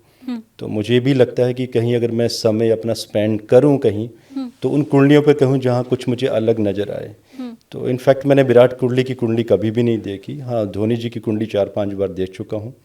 2026 उनके लिए थोड़ा सा कष्ट में रहेगा health wise, accident, critical health issues, ऐसी कुछ चीज़ें उनकी लाइफ में दिखाई दे रही हैं। बट कहीं ना कहीं वो बहुत बड़े पद पर भी आते हुए नज़र आ रहे हैं। गवर्नमेंट के साथ कोई बड़ा कनेक्शन, राजनीतिक कनेक्शन, ऐसे 2026 में इनकी कुंडली में योग बनेंगे। रोहित शर्मा की कुंडली देखी है? जी नहीं देखी। अच्छा, उनकी मैंने नहीं देखी है। चलो ठीक है, तो ये प्रेडिक्शन वाला मुझे लगता है अब हम चैप्टर क्लोज करते हैं। जैसे आप देश विदेश और पॉलिटिशियन या बड़ी हस्तियों का प्रेडिक्शन, लेकिन बचा हुआ है पैसे रुपए के मामले में। मुझे लगता है हमें से शायद ही कोई ऐसा होगा जो मुझे कह दे कि हाँ जी भाई बस हम तो संतुष्ट हैं, हमें तो अब और कुछ चाहिए नहीं। हर किसी को और ज़्यादा चाहिए, और बहुत कम हमारे बीच में ऐसे एस्ट्रोलॉजर हैं जो फाइनेंस के बारे में बता सकें या शेयर मार्केट के बारे में बता सकें। शेयर मार्केट का प्रेडिक्शन भी ज्योतिष से होता है? शालिनी, मैं पिछले 5 वर्षों से शेयर मार्केट की प्रेडिक्शंस करते आ रहा हूँ, एंड जिसमें कि मैं day wise Nifty, gold and silver की प्रेडिक्शन करता आया हूँ। इनफैक्ट हमारे एस्ट्रो कपूर चैनल में पहले तो मैं ये फ्री में देता था प्रेडिक्शंस। बहुत सारे मेंबर्स जुड़े हुए हैं और बहुत सारे लोगों ने बिलियंस ऑफ डॉलर्स कमाए हैं मेरे वीडियोस देख देख कर, एंड एप्रिसिएशन भी बहुत मिले हैं इसके लिए। 95% की एक्यूरेसी रही है मेरे प्रेडिक्शंस की। लेकिन कई लोग ऐसे भी थे जो मेरे वीडियोस देखते थे, समझते कम थे, दिमाग ज़्यादा चलाते थे, एंड जैसे मैंने कहा वैसे वैसे चल पड़ते थे एग्जैक्टली। और मैंने कहता भी था मैं उनको कि थोड़ा सा न्यूज़ को भी आपको वेरिएशन आपको देखना है। तो लोगों ने गलती ये की कि एज इट इज़ जो मैं एक्सेप्शन एक दो बोलता था उसको नहीं सुनते थे, तो कई लोगों ने पैसा गंवाया भी। कौन से लोगों ने? जो नए थे, अचानक उनको लगा कि स्टॉक मार्केट बहुत पैसे वाली है, पैसा लगा दो और कमा लो। तो इसलिए मैंने मई 2025 के बाद उनको पेड कर दिया। तो हर माह मैं 3 वीडियो देता हूँ जो कि नहीं, पर अभी तो मैं सिर्फ इतना समझना चाह रही थी, जो मेरा सवाल था कि क्या ये संभव है, मतलब मैं ये जानना चाह रही थी कि क्या शेयर मार्केट का प्रिडिक्शन एस्ट्रोलॉजी से हो सकता है? बिल्कुल हो सकता है, जिसके मैं प्रमाण भी दे देता हूँ। फैब 2020 को मार्केट फॉल होना शुरू हुई थी लास्ट में। कोविड के समय से। हाँ। इसका मैंने प्रेडिक्शन पहले दे दिया था। 2008 में जब रिलायंस का आरपीओ लॉन्च हुआ था, मार्केट क्रैश की थी। ऑर्कुट समझते होंगे, ऑर्कुट कभी यूज़ किया है आपने? हाँ हाँ, अरे 2005-6 में, 2004 तो में। हाँ। उन दिनों में मैंने ऑर्कुट में आर्टिकल दिया था कि 8,000 पे बॉम्बे स्टॉक एक्सचेंज टच करेगी। मैं मुंबई में था उन दिनों में, तो बहुत ट्रोल हुआ था मेरा वो आर्टिकल। तो लोगों ने मुझे नीचे लिखा था कि ये आदमी येड़ा हो गया है। मुंबई में येड़ा पागल को बुलाते हैं। तो थोड़ा सा मैं भी डिप्रेस हुआ था कि लोग ऐसे बोल रहे, क्योंकि मैं कभी मीडिया में ऐसा कभी हुआ नहीं कि मैंने कभी वीडियो दिया हो। तो उन दिनों में बॉम्बे स्टॉक एक्सचेंज चल रही थी 22,800 पर, एंड मेरे सारे पैसे मैंने निकाल लिए थे उन्हीं दिनों में। नवंबर 2008 की बात है ये। लेकिन क्या हुआ, जब मैंने पैसा पूरा निकाल लिया मेरा, तो देखा कि 5-6 दिन कुछ भी नहीं हुआ। तो लगा कि इतना प्रॉफिट जा रहा था मेरा, because I was in a huge profit. तो कहीं ना कहीं लगता भी है ना कि कहीं प्रेडिक्शन तो नहीं मेरी गलत हो गई। हाँ। लेकिन 5वें दिन देखा मैंने कि डबल लोअर सर्किट एक ही दिन में, एंड लोग टेंशन में। तब उसके बाद फिर मेरा वो आर्टिकल ट्रोल होना शुरू हुआ। तब लोगों ने कहा नहीं, ये आदमी एड़ा नहीं था, ये समझदार था। फिर कई लोगों ने मैसेजेस करने शुरू किए, तो मैंने भी लोगों को मैसेज किया कि 6,800 से 8,000 के बीच में बॉम्बे स्टॉक एक्सचेंज टच करेगी। फिर लोगों ने बोला कि नहीं, ये पागल आदमी है, 20% का लोअर सर्किट लगा है, कितना जाएगा बॉम्बे स्टॉक एक्सचेंज? 16-17 हज़ार पे स्टॉप हो जाएगा। आनंद राठी जी के भी इंटरव्यू आए उन दिनों में, उन्होंने भी कहा नहीं, घबराने की ज़रूरत नहीं है। आप सारी न्यूज़ देख सकते हैं मीडिया में, अभी यूट्यूब में भी बहुत कुछ मिल जाता है। आनंद राठी जी ने बहुत भरोसा दिया लोगों को, मैंने नहीं दिया भरोसा। मैंने कहा नहीं, ये मेरी प्रेडिक्शन है, ये 68 to 8,000 के बीच में बॉम्बे स्टॉक एक्सचेंज आएगी। एंड देखते देखते 1.5 माह के अंदर अंदर Bombay stock exchange last 7,800 touch कर गई थी। और जब ये 8,500 के आसपास आई, तो मैंने भी बाइंग करना शुरू कर दी, और डेफिनेटली मैंने बहुत बड़ा प्रॉफिट बुक किया, और मेरे दोस्तों ने भी। तो वहाँ से मेरी शुरुआत हुई थी। उसके बाद अभी आप देखिए, लास्ट ईयर भी करेक्शंस हुए, मई 2024 में भी करेक्शंस हुए, एंड इस वर्ष 7 सितंबर 2024 को मुझे डेट याद है, बिकॉज मेरे चैनल में आपको वो वीडियो मिल जाएगा, जिसमें टाइटल ये था कि 28% मार्केट क्रैश होने वाली है। तो लोगों ने ये भी कहा कि क्रैश या करेक्शन, क्रैश और करेक्शन का फ़र्क मुझे भी मालूम है। और अगर आप देखेंगे पीछे, अभी स्टॉक मार्केट का हाल देखिए क्या चल रहा है। और मैंने अपने स्टॉक्स जितने भी थे वो सितंबर 27 के आसपास बेच लिए थे, जिसमें मैंने लाइव वीडियो में बताया भी था लोगों को कि I have sold all my stocks on 27 सितंबर। तो बाकी जितने भी मेरे व्यूअरशिप है, उन्होंने अपने स्टॉक सेल कर दिए थे। एंड बहुत सारे मैसेज आते हैं मुझे आज भी थैंक्स के कि आपने हमें बचा लिया। और आप सोचिए कि मैं चाहती हूँ, क्योंकि अभी जो लोग आपको मेरे पॉडकास्ट के थ्रू देख रहे जी हैं, हाँ। वो तो आपके अपने व्यूअर्स हैं। अब वो भी ये जानना चाहते हैं कि 25 में फिर क्या होने वाला है। देखिए, इतना तो हमें समझ में आ गया ये पूरी लंबी स्टोरी सुन के कि हाँ, प्रेडिक्ट भी हो सकता है और सही प्रेडिक्ट भी हो सकता है। ये तो हमें समझ में आ गया। एग्जैक्टली। तो आपके प्रमाण के लिए भी बताया कि अब क्या होने वाला अब है? ये होने वाला है कि ये जो मार्केट अभी चली हुई है एज इट इज़ चलेगी। गोल्ड 2025 में 1 लाख टच करेगा। ओके। आई नो कि शौक लगा होगा थोड़ा सा भी आपको, हाँ। क्योंकि सूर्य का वर्ष है। हाँ। गोल्ड तो भागेगा 29 मार्च के बाद, कुछ चीज़ें गिरेंगी तो कुछ टूटेंगी। एंड आपका जैसे ही ये 22 मार्च से लेकर 15 अप्रैल के बीच में मार्केट फिर करेक्ट होने वाली है। अच्छा। और अच्छा खासा करेक्ट होने वाली है। करेक्ट होने वाली है, और धमाका भी होगा। देखिए, इसमें क्रैश मैं इसलिए भी कहूँगा कि शाली कुछ एक ऐसे स्टॉक्स भी होते हैं, आप देखेंगे ना, जब मैंने क्रैश की बात की थी पीछे, तो 16-17% मार्केट करेक्ट हुई। क्रैश 28% मैंने प्रिडिक्ट किया था, जो थंबनेल का टाइटल था हमारा। 16% कम नहीं होती। और ये भी सोचिए कि उन लोगों का क्या जिन्होंने 6 या 7 ही स्टॉक्स लिए थे और वो 50-60% करेक्ट हो चुके हैं, कुछ 80% तक भी करेक्ट हुए हैं। क्या वो क्रैश नहीं था? वो क्रैश ही तो है वो। तो जिन लोगों को वो लगा कि उनका इतना बड़ा लॉस हुआ है, उनके मैसेज आते हैं कि सर हमारे लिए तो ये क्रैश ही था। तो ऐसे मुझे फिर दिखाई दे रहा है 14 मार्च से लेकर आपका ये 12 अप्रैल के बीच बीच में। तो मैं ये चाहती हूँ कि ये व्यूअर्स नोट भी करते चलें साथ के साथ, क्योंकि एक तो वो जो गोल्ड वाली बात आपने बोली ना, वो भी आप ऐसे कह के निकल गए, तो मुझे लगता है वो पता नहीं रजिस्टर हुआ होगा या नहीं। 1 लाख होने वाला है सोना, 1 लाख पहुंचने वाला है, और वो भी इस साल के अंदर अंदर ही। तो सब लोग सचेत हो जाओ, इन्वेस्ट अगर करना है तो मतलब ये तो टिप मिल रही है मुझे लग रहा है बिल्कुल जो 1 लाख मैंने मेरे कहा पॉडकास्ट में। 1 लाख जो मैंने कहा है ये इंक्लूडिंग योर GST 3%। और मैं MCX का रेट करूं तो 97 तो MCX इस बार पहुंचेगा गोल्ड। ओके, यस तो ये एक तो नोट कर लो। दूसरी तारीख भी बता रहे हैं प्रशांत जी, यस क्योंकि वो है करेक्शन की डेट मार्च में। 14 मार्च से लेकर 12 अप्रैल के बीच में थोड़ा सा जो भी लॉन्ग टर्म वाले हैं उनके लिए तो देखिए कोई परेशानी नहीं है। कुछ बिल्कुल, लोग तो ऐसे हैं जो एक बार खरीद के बैठ चुके हैं कि भाई ठीक है 5-10 वर्ष के बाद देखेंगे, क्योंकि उन्होंने कुछ गवर्नमेंट के अच्छे शेयर्स लिए हुए हैं। लेकिन कुछ लोग ऐसे भी हैं जिन्होंने जो थोड़े टाइम के लिए लेते हैं, प्रॉफिट बुक करते हैं, बेच देते हैं, अच्छी कंपनी में पैसा नहीं लगाते हैं, तो उनके लिए थोड़े से खतरे वाली बात होती है। और कुछ लोग ऐसे जो FNO एंड एक्सपायरी, और एक्सपायरी तो उनके लिए फिर तो बहुत ही उनके लिए भी एक्सपायरी हो जाती है वो। क्रैश लैंडिंग हो जाती है, जो Crash मैं अपनी landing। लैंग्वेज में बोलती हूँ। हाँ, उनकी क्रैश लैंडिंग हो जाती है। ठीक है, अब आप मुझे ये बताएं कि ये जो करेक्शन होगा फिर उसके बाद बाई करने का टाइम आएगा अप्रैल में।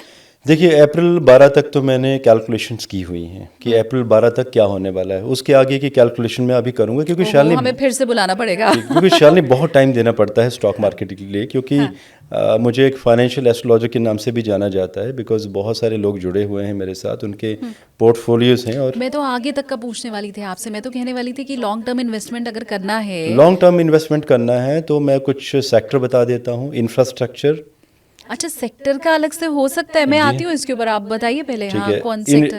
अगर लॉन्ग टर्म के लिए जिन लोगों को इन्वेस्टमेंट करना है अभी से ही, अभी मार्केट बल्कि करेक्ट है, अगर लॉन्ग टर्म के लिए कुछ लोग अपने लॉन्ग टर्म में जाना चाहें तो इंफ्रास्ट्रक्चर, FMCG, AI के ऊपर जितनी भी कंपनियां जो इस समय जो वीडियो गेम्स के ऊपर उतरी हुई हैं, जो बना रही हैं, स्पेसशिप के ऊपर जो कार्य हो रहे हैं, एविएशन सेक्टर के ऊपर, एंड डिफेंस के जितने भी शेयर्स हैं, इन पे अगर आप पैसा इस समय लगा देंगे, और तो आप सोचिएगा कि अगर हम डिफेंस की ही बात कर लें, जैसे मैंने कहा था आपको कि 26 सितंबर 2026 युद्ध तो हम करेंगे, तो 10 से 15 गुना स्टॉक्स पहुंच जाएंगे। मैं नाम नहीं ले सकता स्टॉक्स के, बिकॉज शालिनी आपका भी चैनल है और सेबी के रूल्स हैं कि मैं किसी स्टॉक का फाइनेंशियल प्लानर जो हैं वो ही सिर्फ नाम ले सकते हैं तो हम कंपनीज का, राइट? स्टॉक्स का नाम तो नहीं लेंगे। हाँ, ठीक है, लेकिन लॉन्ग टर्म के लिए किस आप सेक्टर में इन्वेस्ट करें ये भी आपको पता चल चुका है, करेक्शन होने वाला है ये भी आपको पता चल चुका है, और गोल्ड कितना भागने वाला है, दौड़ने वाला है, वो भी आपको पता चल चुका है।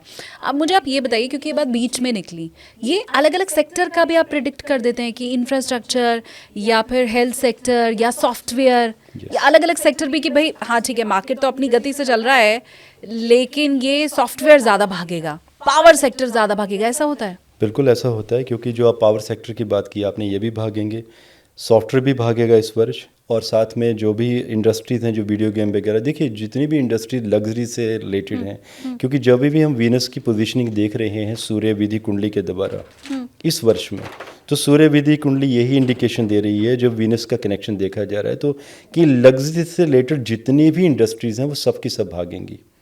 और रही बात इंडिविजुअल कुंडली की, वो फिर बात अलग होती है, लेकिन ये एक जनरल प्रेडिक्शन सबके लिए है। मैं ये भी जानना चाहती हूँ कि ये जो अलग अलग सेक्टर का हम प्रेडिक्शन करते हैं ये कैसे पॉसिबल होता है, क्योंकि हम सबको ये मालूम है कि ठीक है कुंडली में तो 12 घर हैं, तो फर्स्ट हाउस इस चीज़ को इंडिकेट करता है, सेकंड इसको करता है, विवाह के लिए कौन सा हाउस देखना है हमें, पिता के लिए कौन सा हाउस देखना है, लेकिन इसके बारे में मुझे लगता है बहुत कम लोगों को जानकारी है कि अगर आपको शेयर मार्केट प्रिडिक्ट करना है या अलग अलग अगर सेक्टर को आपको प्रिडिक्ट करना है तो कौन सा हाउस देखें, क्या करें, ये कैसे निर्धारित होता है? शाली सभी हाउसेस देखने पड़ते हैं इसके लिए, क्योंकि हर एक हाउस की अपनी महत्वता है।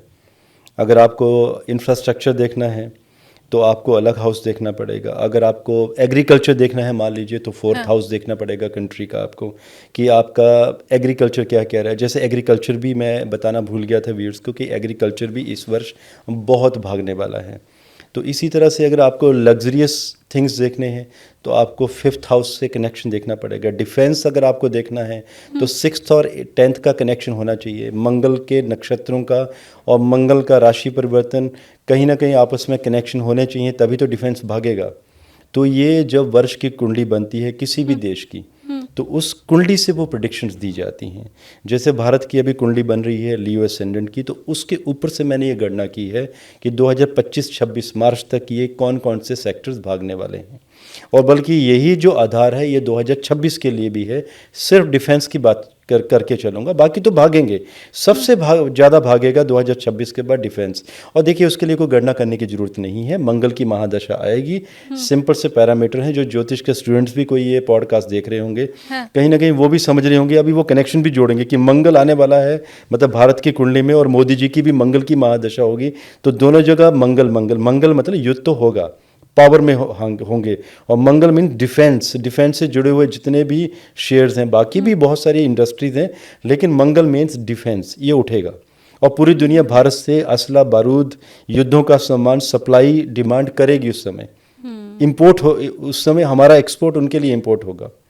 मैं थोड़ा, क्योंकि यहाँ पर शनि को भी समझना चाहूँगी। हमने मंगल की बात कर ली, सूर्य की बात हमने कर ली, क्योंकि शनि का भी राशि परिवर्तन होने वाला है मार्च के अंत में। और शनि तो बड़े लंबे समय तक एक ही राशि पर बैठा रहता है, तो क्या इसका शेयर मार्केट में भी कुछ प्रभाव रहता है? क्योंकि शनि का जब राशि परिवर्तन होता है तो हम सब ये देखना शुरू कर देते हैं कि अच्छा जी किसके ऊपर 7.5 आई, किसके ऊपर से गई, और मेरे लिए कैसा रहेगा। तो ये तो इंडिविजुअल हो गया।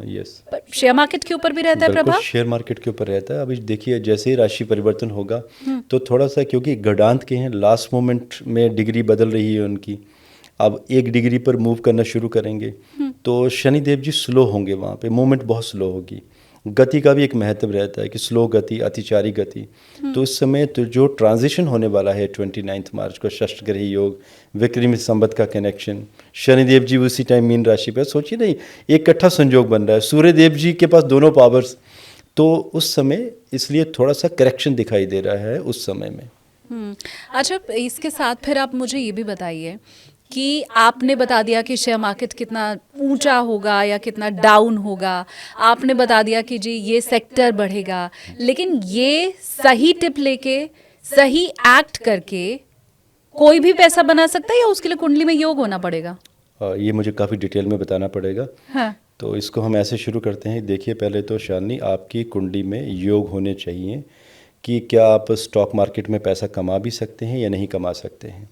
क्योंकि जब भी मैं पर्सनल कंसल्टेशन देता हूँ, मेरे जितने भी क्लाइंटल होती है, तो कई बार लोग पूछते हैं कि उनके लिए कौन सा सेक्टर अच्छा है।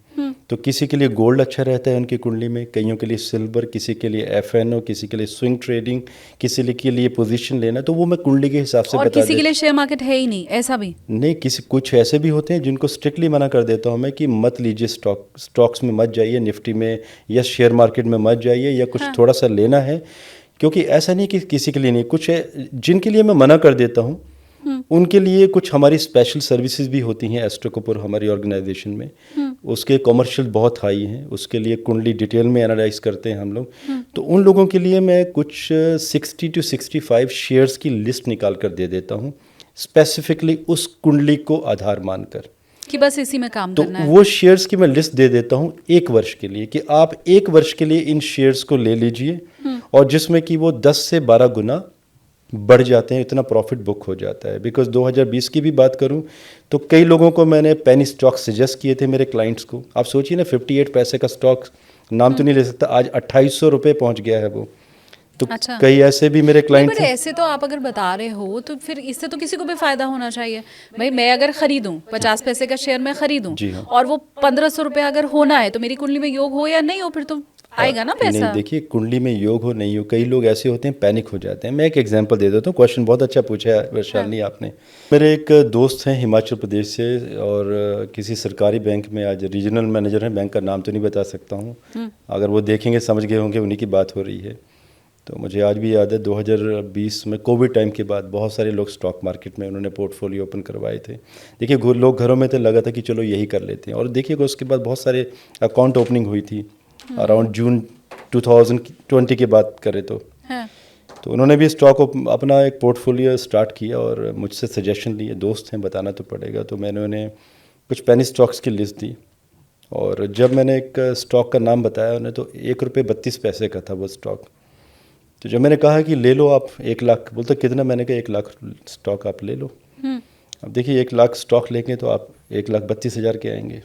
तो इन्होंने बाई कर लिए।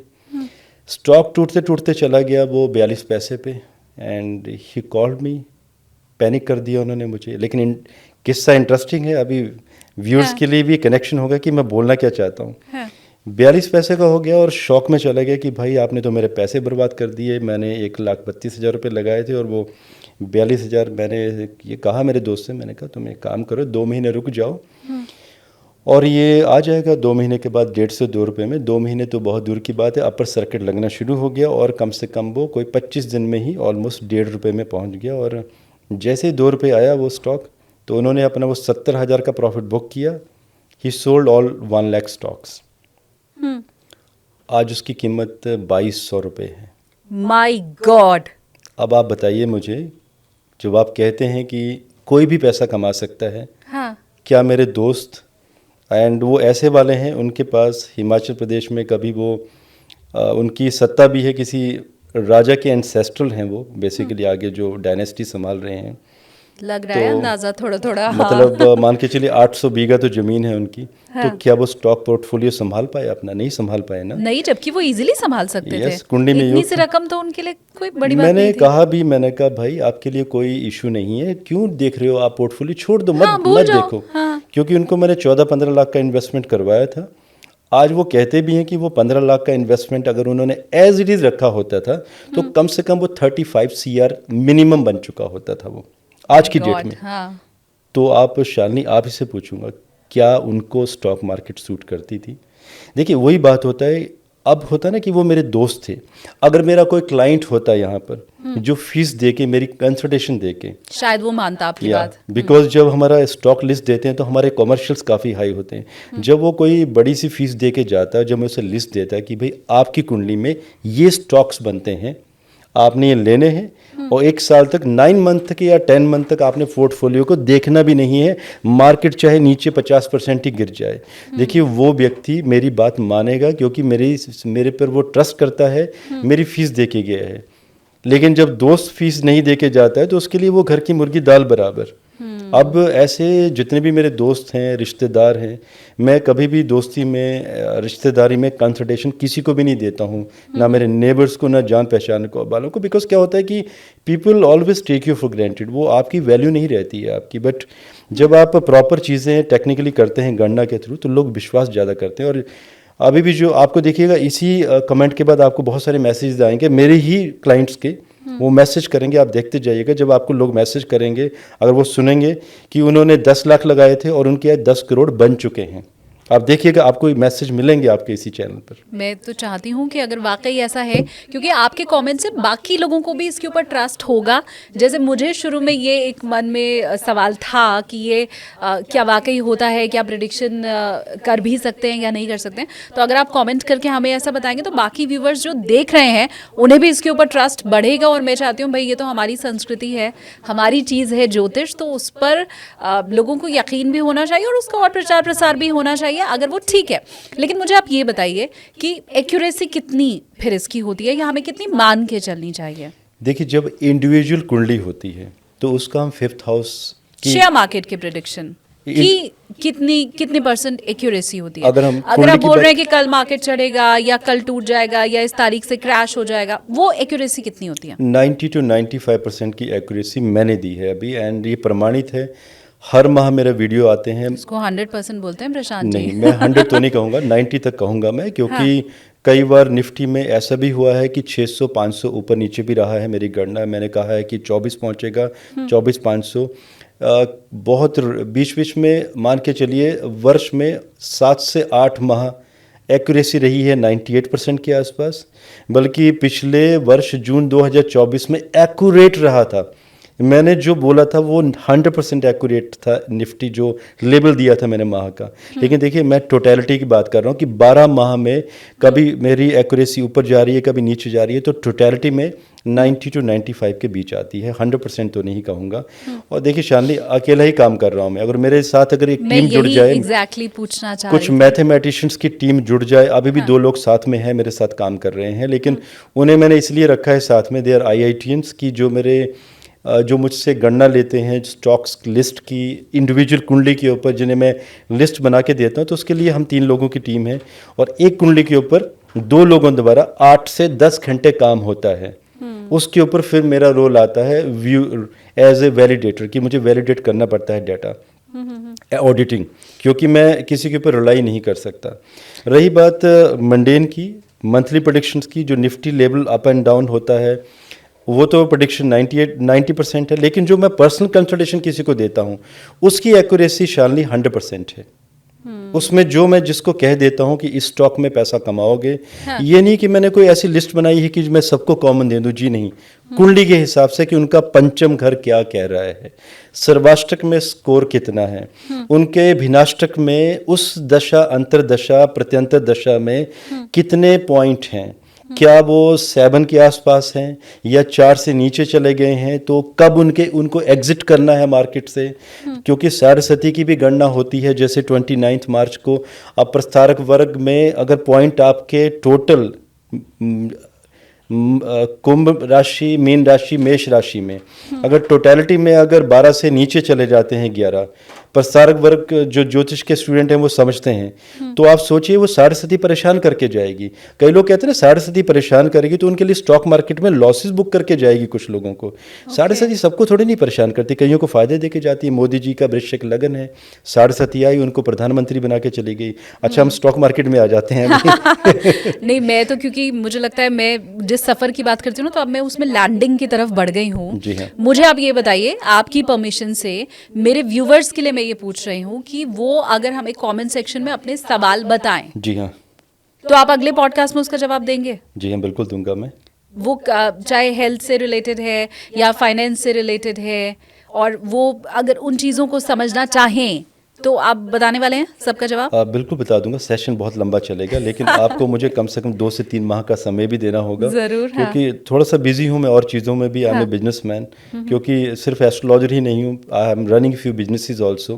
तो आप कहेंगे तो मुझे 2 माह का तो टाइम दे के चलें आप, तब तक आपकी क्वेश्चंस की लिस्ट भी बहुत लंबी हो जाएगी। yes. तो अगर आप चाहते हैं कि आपके सवालों का जवाब प्रशांत जी दें, तो आप हमें कमेंट में बताइए कि वो क्या चीज़ है जो आप जानना चाहते हैं, क्योंकि मुझे लगता है प्रशांत जी आपके पास बहुत सी यूनिक चीज़ें हैं जो बाकी एस्ट्रोलॉजर के पास नहीं है।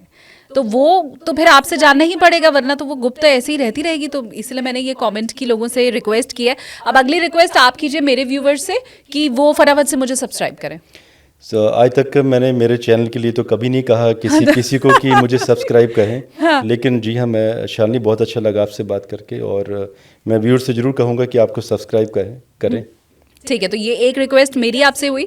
अब दूसरी प्रशांत जी की बात भी आप मान लेना। Thank you so much Prashant ji कि आपने इतना टाइम दिया, और ख़ासकर प्रेडिक्शन सारे बहुत चौंकाने वाले थे। मैं तो एनीवेज अभी भी शॉक्ड हूँ, मुझे थोड़ा टाइम लगेगा वो समझ पाने में, पर शुक्रिया आपका, आपने इतना समय भी दिया और इतनी बड़ी भविष्यवाणियाँ और ज्योतिष को भी बहुत ढंग से, सरल ढंग से हमें समझाया, उसके लिए बहुत शुक्रिया आपका। Thank you Shalini, and viewers के लिए भारत माता की जय।